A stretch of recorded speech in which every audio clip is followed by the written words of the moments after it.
Hey, welcome back for another episode of Sanity After Betrayal. I'm Dr. Trish Leigh. I'm glad that you're here with me today because I know how difficult this can be. And today we're going to talk about the number one way that you can help your porn addicted man. And I'm going to break this episode down into what I call the 3 C's. And honestly, I've squeezed some more C's in there. So get a pen, get a journal, get a cup of coffee, settle in for a few. Let me walk you through some strategies so you can keep your sanity within this situation so that you can get to the other side of it, not only feeling stronger and more confident than ever, but hopefully with the goal of healing your relationship, if it's possible, and getting to the other side to happiness. All right, so let's talk about the 3 C's. Let me tell you what they are first, and then I'm going to break each one of them down, adding a couple more in. Okay, what they are is first, number 1 is compassion. Number 2 is communication. And number 3 is conviction. And I'm going to break those 3 down, and I'm going to pepper it with a couple other things. And hopefully on the other side of this, you'll be able to actually walk into your world and do something new. Because I'm all about taking concepts and making them actionable. You know, if you learn something, but you don't know what to do to go implement it, then that wasn't very helpful. So I'm hopefully going to help you out here. Let's talk about compassion first. And I'm sure right now you're going, compassion? Do you know what I found my man doing? How about you be compassionate? Isn't that a stretch, Dr. Trish Leigh? Well, I'm here to tell you it's not a stretch. And I know it's painful and it's difficult. But my goal for you is for you to stretch your emotional maturity and intelligence so that you are stronger inside than ever before, so you can have new eyes and new perception on this thing. And whether you've been in it for a minute, you just discovered something yesterday, or if you've been in it for decades, you discovered something 25 years ago, this episode is still for you. Compassion leads to empathy. Empathy on both partners' part is what moves you through this journey faster than could happen without compassion and empathy. So what does it look like on your side of the street? What it looks like is thinking about your man, who hopefully is your best friend, and that's why you're with him.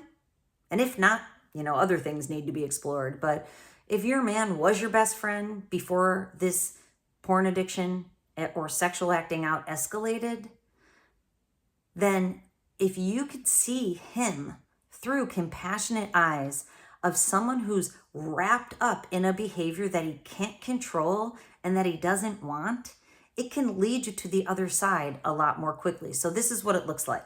I'm going to give you an analogy because it's difficult because it's wrapped up in sex. Now, sex is incredibly emotionally charged, as it should be, right?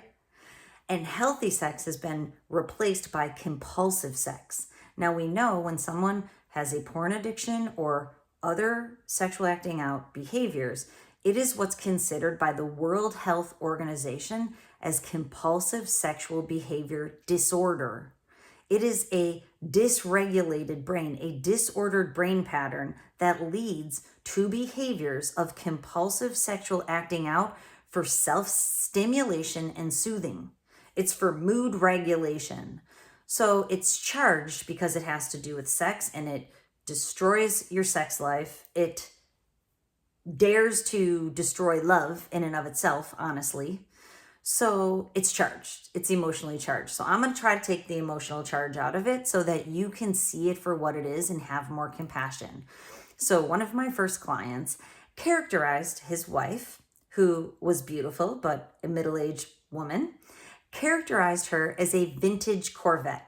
Think 1985 Corvette. So that Corvette, it's a good looking car, but right now it's 2023 and that's a 1985 Corvette. It's older, its details aren't as, pronounced and stark as a new 2023 Ferrari, red Ferrari. So think blue vintage Corvette versus 2023 Ferrari with the doors that open up. So his wife was characterized as the Corvette, and young women that are out there to be seen, and especially in pornography, porn performers, are 2023 Ferraris. You're with me on this, right? So if we swap out women for cars, And now your partner can't stop watching videos of cars and can't stop looking at cars and can't stop looking at the rear ends of cars in the world, it makes it completely different. But it's the same. It's just that looking at the cars became the thing that gave your partner's brain the most dopamine. And that dopamine makes him feel good every time he watches it and every time he looks at it. So you're with me here. If you swap out cars for women, it becomes slightly ridiculous. It becomes where you can feel for your man because he needs to watch videos of car stunts. And he needs to look at every single car that goes by to get a little hit of dopamine in his brain.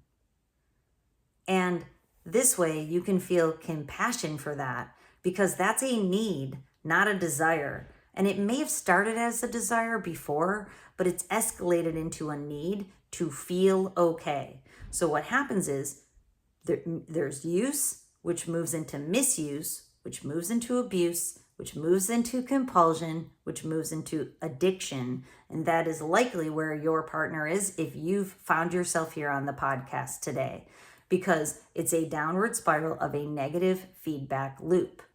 So another C coming at you in terms of compassion is I also liken it to cancer. So I know if you have cancer, you might be offended, or if you've been diagnosed with cancer in the past, but I don't mean to be offensive. Again, I'm taking the emotionally charged aspect out of it, and I know cancer is emotionally charged too. Trust me, I know from a first person perspective, cancer is emotionally charged, but in a different way. And I want you to see your man as if he has a cancer within him. And if your man had cancer, you wouldn't bolt because it's tricky because he has cancer. And you wouldn't be mad at him that he has cancer. And that's why I think thinking of it as cancer is really powerful, because the journey of recovery is almost the same. And porn is equally as toxic as cancer. It's mentally toxic. Cancer is something that develops over time when the body basically attacks itself. And porn is a toxin in the mind where the mind attacks itself. It's toxic. So if you see your man as someone who has cancer and has to act this way because of it, it can grow your compassion and your empathy for him. And the reason that's important is because, number 2, communication. When you show up on the scene to try to talk to him about it, he's going to use defense mechanisms. There's going to be lying. There's going to be justifying. There's going to be manipulation and gaslighting. And they're all defense mechanisms to hide this shameful, cancerous part of him that he doesn't want you to see. And he doesn't even want to acknowledge it's there. It's a denial aspect, and they're all acting out behaviors, defense mechanisms to cover them up. And when you recognize that, you can also be compassionate and have empathy.